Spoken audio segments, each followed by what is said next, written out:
La Bible dit dans Ésaïe, chapitre 61, et verset 3, « Pour accorder aux affligés de Sion, pour leur donner un diadème au lieu de la cendre, une huile de joie au lieu de deuil, un vêtement de louange au lieu d'un esprit abattu, afin qu'on les appelle les térébintes de la justice, une plantation de l'Éternel, pour servir à sa gloire. » Prions. Merci Seigneur que tu connais l'avenir et tu nous as parlé par les prophéties afin que nous puissions avoir beaucoup d'espérance et joie en regardant l'avenir qui vient grâce à toi. Dans ton nom, je te prie Jésus. Amen. Et voilà encore verset 3 de Ésaïe chapitre 61. On est toujours en train de parler du Messie, ce qu'il va faire. On parle de l'avenir qui sera étonnant pour Israël, pour Jérusalem et pour tous les croyants. Parce que Dieu va le faire. Il a décidé qu'il va faire ça. Amen. Quand il a donné ces prophéties dans la vie d'Ésaïe, Israël et Jérusalem étaient horribles. Ils se sont éloignés de Dieu. Ils étaient comme Sodome et Gomorrhe. L'idolâtre, l'impudicité, adultère, violence. Horrible. Mais est-ce que Dieu aimait ça? Non. Est-ce qu'il a donné des jugements comme récompense pour ça? Oui. Mais aussi, il a vu plus loin. Parce que Dieu a un zèle. Un zèle pour établir la justice sur la terre. La vérité. La droiture. L'amour. Il va le faire. Et il en parle. Il va le faire surtout pour Jérusalem, dans le verset 1. Pour accorder aux affligés de Sion. Les gens sont affligés à cause de leur propre péché. Ils ont mérité d'être affligés. Mais Dieu nous aime. Malgré nos fautes, malgré nos faillites, malgré nos erreurs, il est là. Il prend soin de nous. Il s'occupe de nous. Il agit. Et il nous donne un avenir étonnant, merveilleux. Et il aime aider ceux qui sont affligés. Dieu peut le faire. Jésus peut le faire. Si vous êtes affligé par n'importe quoi, il faut venir à Jésus. Il aime aider les affligés. Ceux qui invoquent son nom. Et il leur donnera un diadème au lieu de la cendre. Qu'est-ce que c'est la cendre? C'est ce qu'on met sur soi dans l'Ancien Testament pour dire tant de détresse sur ma vie. Et j'ai perdu. Et je suis plus bas que tous les autres. Mais non. Dieu va changer ça. Et ce verset parle des changements que Dieu va faire. Et Dieu aime changer les choses. Il aime changer le mal dans le bien. Il aime changer la haine dans l'amour. Il aime changer les doutes dans la foi. Il aime changer les soucis dans l'espérance pour l'avenir. Qu'est-ce que c'est l'espérance? L'espérance, c'est pas j'espère que quelque chose va arriver. L'espérance dans la Bible, c'est je sais que quelque chose va arriver. C'est pas encore arrivé, mais ça va arriver. J'en suis sûr. Et donc j'ai beaucoup de joie et beaucoup d'espérance parce que je le vois. Je le vois comme c'est révélé, comme c'est manifesté dans la Bible, cet avenir. Un diadème, ça parle de l'autorité. On va régner au lieu de perdre.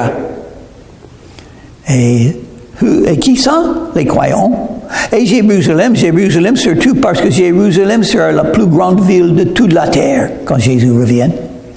Jésus est entré en Jérusalem la première fois. Et juste avant de mourir, et on a loué, on a crié d'allégresse. Béni soit celui qui vient dans le nom de l'Éternel, ils ont dit. Mais ce n'était pas, on n'a pas dit ça longtemps, la première fois. Quelques jours après, ils ont dit, crucifie-le. Et ils l'ont crucifié. Parce que Jésus est venu la première fois pour être notre sauveur, pour mourir sur la croix. C'était sa volonté. Il a fait son dessein. Il a laissé les méchants font leur méchanceté. Mais il a tout contrôlé afin que ça ait devenu notre salut, notre moyen de trouver le pardon. Et c'était l'amour de Dieu qui a laissé les méchants faire leur méchanceté. Mais la deuxième fois, non. Dieu va établir Jérusalem. Il va chercher les méchants. Oh, il va les juger. Il va les détruire.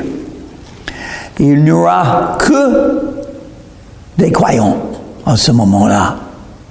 Tous les Juifs qui resteront vont croire en Jésus de Nazareth. Et tous les païens qui seront toujours vivants vont croire en Jésus comme leur sauveur aussi. Pas de différence entre Juifs et païens. Tous les deux ont besoin de Jésus. Une huile de joie au lieu de deuil. Pourquoi le deuil? On a le deuil quand quelqu'un autour de nous est mort. Il y aura beaucoup de morts dans les châtiments que Dieu donne. Dieu donne la vie et il ôte la vie quand il veut. Beaucoup vont mourir aujourd'hui sur la terre. Et peut-être moi, je suis plus près. 76 ans maintenant. Combien d'années me reste? Peut-être pas beaucoup. Mais même si on est jeune, en bonne santé, on peut perdre la vie, n'est-ce pas? Il y a des accidents, il y a des maladies qui peuvent devenir n'importe quand, à n'importe qui. Et j'ai lu qu'il y a 5000 maladies sur la terre. Je peux en attraper un n'importe quelle journée. Et pourquoi? Pourquoi je suis vivant avec la santé? Dieu me l'a donné. Mais pour l'autre, ça va arriver un jour. Je suis plus âgé aujourd'hui que j'étais hier. Donc, la mort vient. Et quand quelqu'un que nous aime meurt, un enfant, un époux, épouse, un grand-parent, un ami ou une amie. Et qu'est-ce qui nous arrive? Le deuil.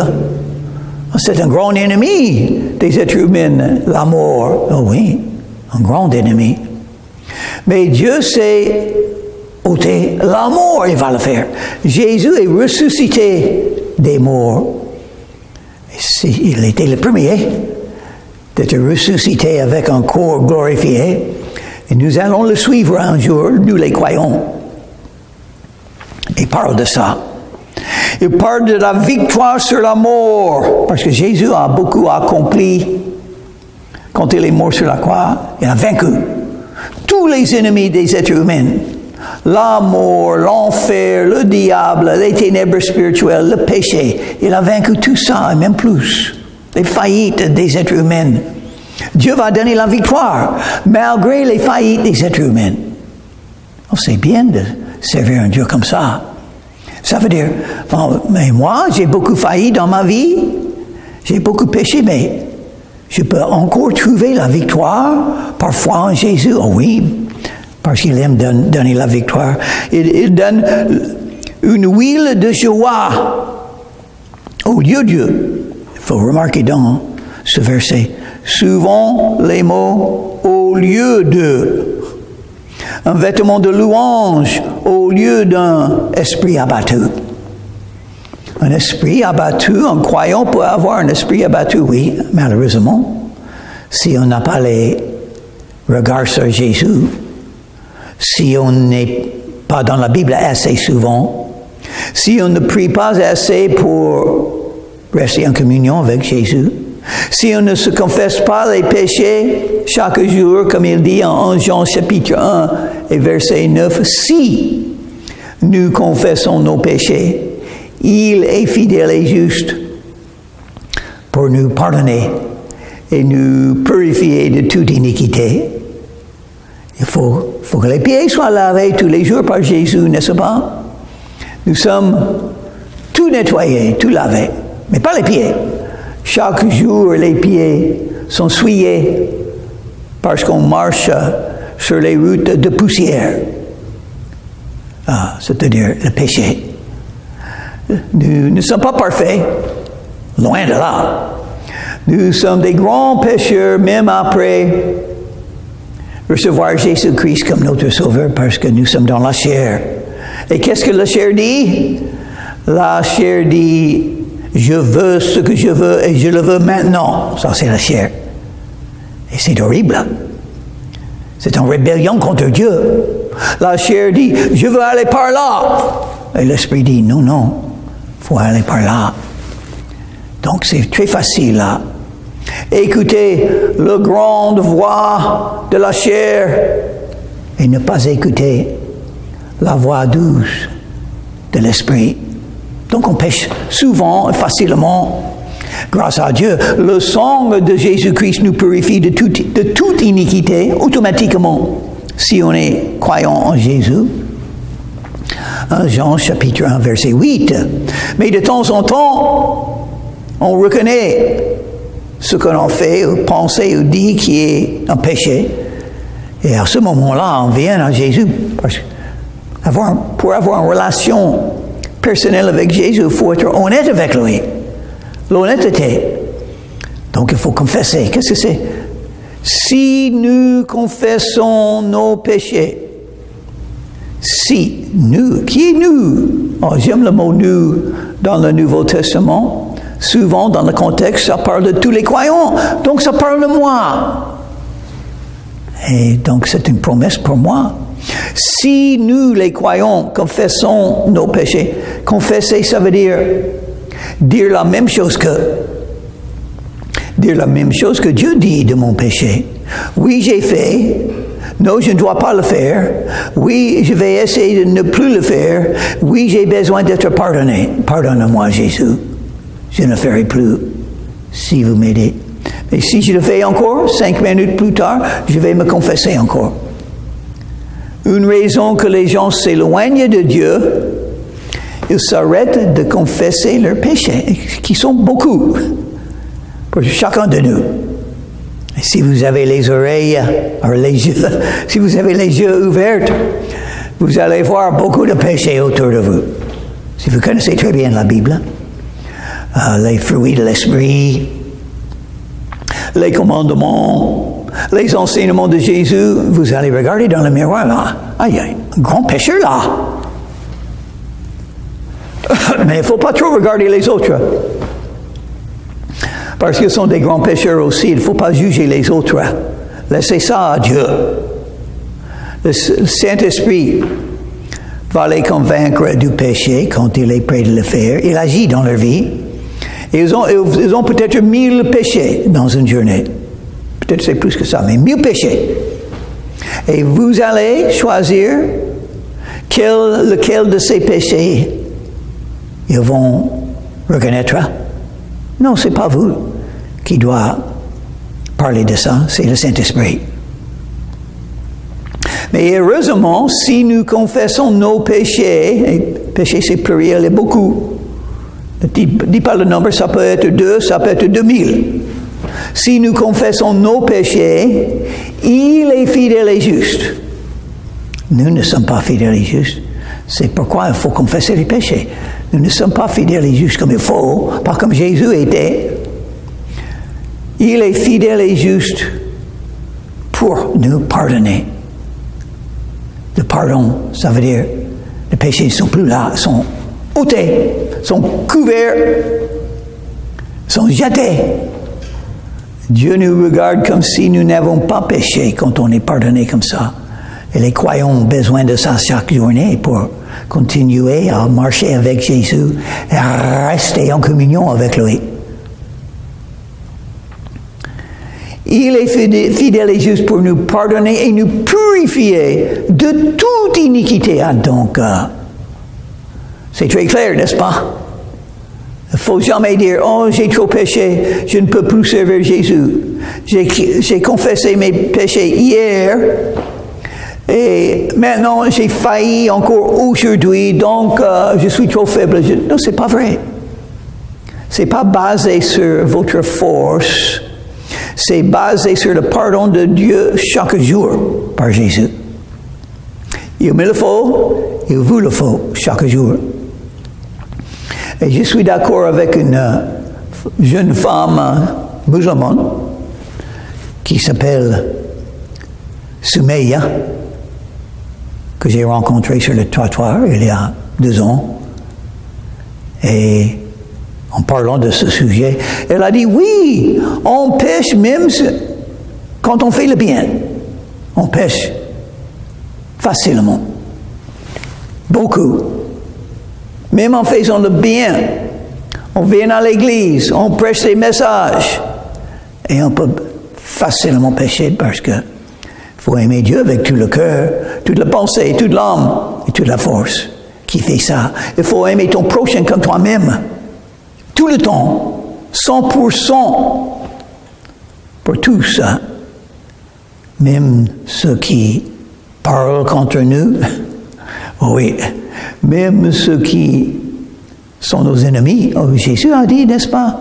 Faut aimer vos ennemis. Et qui fait ça? C'est facile à dire, mais quand on a un ennemi qui est là, qui nous oppose, qui nous attaque, c'est beaucoup plus difficile de l'aimer. Et souvent, on ne le fait pas. C'est un péché. C'est un péché de ne pas vivre par la foi. C'est un péché de ne pas avoir confiance en Dieu en toutes choses. C'est un péché d'avoir des doutes, des soucis. Oui, c'est un péché. Comment éviter tout ça? La grâce de Dieu, le fruit du Saint-Esprit, la confession de péché,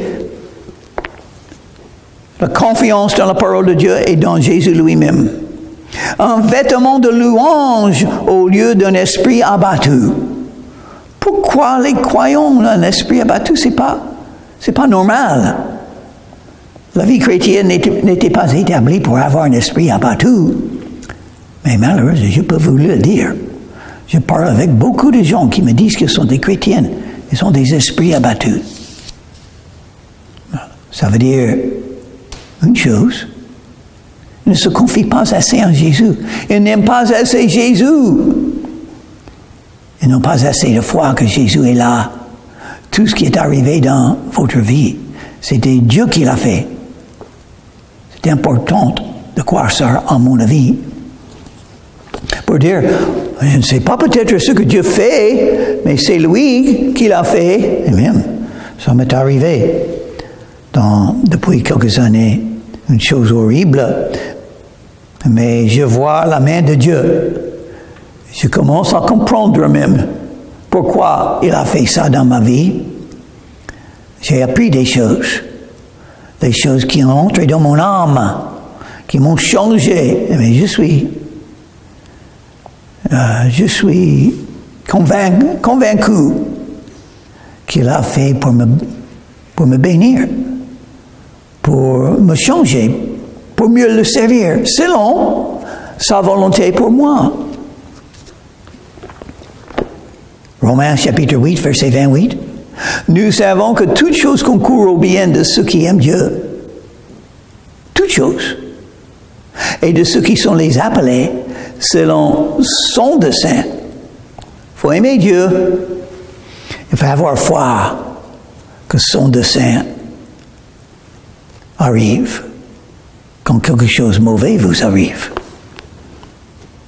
Un vêtement de louange, oui, il faut louer le Seigneur quand on est dans les tribulations. Louez le Seigneur. Si on a la foi, que Dieu est tout puissant, il fait tout dans votre vie et il vous aime, il a laissé ça pour une raison. Regardez l'exemple de Jésus. Il est mort sur la croix de Calvaire. C'est horrible ce qu'il a souffert. Mais grâce à ça, nous avons trouvé le salut en Jésus. Nous avons la vie éternelle. Nous avons l'amour de Dieu, qui est mieux que toute autre chose. Et pourquoi Dieu a changé le diadème? Il a donné un diadème au lieu d'un cendre, l'huile de joie au lieu de deuil, un vêtement de louange au lieu d'un esprit abattu. Intéressant. Il donne trois choses. Un diadème, ça parle de l'autorité. Nous avons grande autorité. On parle par Dieu dans la terre. Jésus lui-même, le roi des rois, nous a dit, allez dans tout le monde et annoncez l'évangile à toute créature. Ça, c'est l'autorité. J'ai le message de Dieu. Jésus vous aime. Pardon. J'ai l'autorité que Jésus m'a donnée de le faire. Donc, j'ai beaucoup de puissance. Vous aurez de la puissance quand le Saint-Esprit survient sur vous. Et vous serez mes témoins dans toute la terre. Quelle autorité il nous a donnée. Et puis, les deux autres choses, ce sont la même chose. La joie. La joie et la joie. L'autorité, l'huile de joie, un vêtement de louange. Si on marche avec Jésus, on doit louer Jésus. On loue Jésus pour la journée, pour la beauté, pour tout ce qu'il me donne, pour tout ce qu'il a fait pour moi, pour tout ce qui m'arrive. Louer le Seigneur. Pour la Bible, pour le Saint-Esprit, pour l'amour de Dieu, qui ne change pas, qui est toujours là. Et qu'on les appelle, qu'on les appelle des térébintes de la justice. Oh! Dieu est en train d'établir la justice. Il est saint. Nous sommes des pécheurs. Qu'est-ce qu'il va faire avec ça? C'est un grand problème. Il va le changer. Il va l'améliorer. Il va le corriger. Il va le purifier. Il veut un peuple qui est saint. Et il va le faire. Il va l'avoir. Des enfants qui sont tous saints. Et c'est pourquoi la Bible nous appelle les saints. Tous les croyants sont appelés les saints dans la Bible. Pourquoi? Parce que Dieu est en train de nous changer afin que nous puissions être plus comme Jésus-Christ. Et un jour, le jour qu'on entre dans le paradis, on sera enfin tout à fait saint. Dans tous les sens.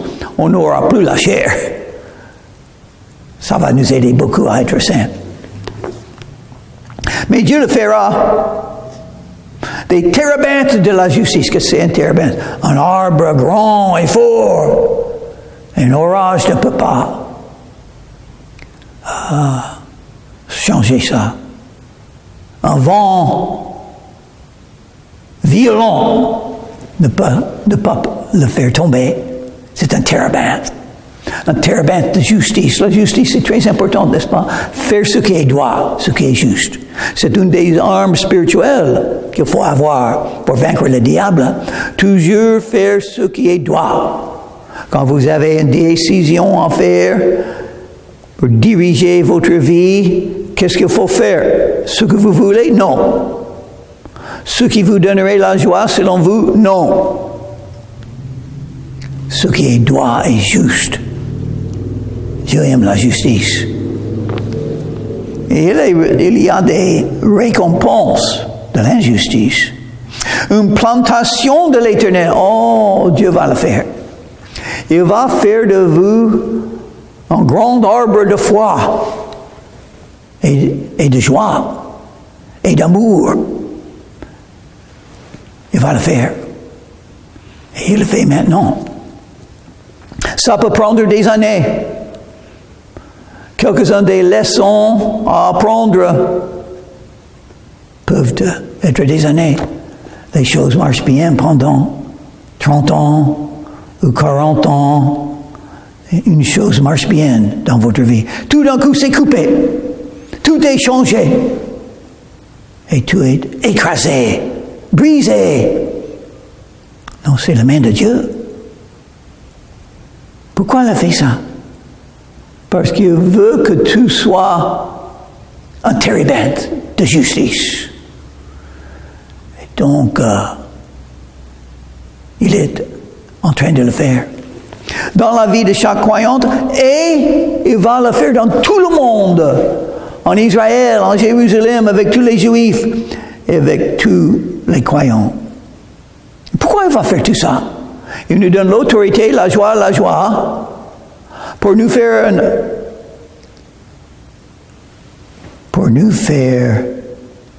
un térébinthe de justice. Afin qu'on puisse... Ah, c'est quelqu'un qui toujours fait le bien. Cette personne qui va faire ce qu'elle doit est juste. Est-ce que les anges peuvent dire ça quand ils voient votre vie? Est-ce que les anges voient que c'est un homme qui fait toujours ce qu'il doit et juste? Comme Enoch. Il marchait avec Dieu et puis il n'était plus. Il est parti. Ça, c'est la volonté de Dieu. Une plantation de l'Éternel pour servir à sa gloire. Ça va glorifier votre vie, à la possibilité de glorifier le nom de Jésus, ce que vous devenez parfois en Jésus. Et ça sert à raconter au jugement. Vous serez là, votre vie un térébinthe de justice, grâce à Dieu, beaucoup de joie et autorité, une couronne sur votre tête. Et Jésus là en train d'expliquer tout ce qui est arrivé dans votre vie. Ça a glorifié le nom de Jésus, son œuvre, sa volonté, son amour, tout ce qu'il veut faire dans la vie de quelqu'un, il a fait dans votre vie. Des tribulations, des difficultés, des épreuves, des fardeaux. Et grâce aux hommes spirituels, vous avez vaincu. Grâce au sang de Jésus, vous avez vaincu. Grâce à votre témoignage que vous avez rendu de lui. Et grâce au fait que vous avez donné votre vie pour Jésus. Pas pour vous. Vous n'avez pas pris votre vie pour vous, pour suivre votre chemin. Mais vous l'avez donné à Jésus-Christ pour le servir. Et ça va servir à sa gloire. Sa gloire. Votre vie à la fin glorifiera Jésus. Et ce qu'il a accompli sur la croix de Calvaire et ce qu'il a accompli dans votre vie quand vous étiez là sur la terre. Prions. Merci Seigneur pour ce rêve, pour cet avenir, pour cette prophétie. Donne-nous la victoire, la joie comme ça. Merci que tu nous donnes l'autorité pour régner avec toi et pour annoncer la bonne nouvelle. À ce monde, il y a tant de gens qui ont besoin de toi et le salut que tu donnes. Dans ton nom, je te prie, Jésus. Amen.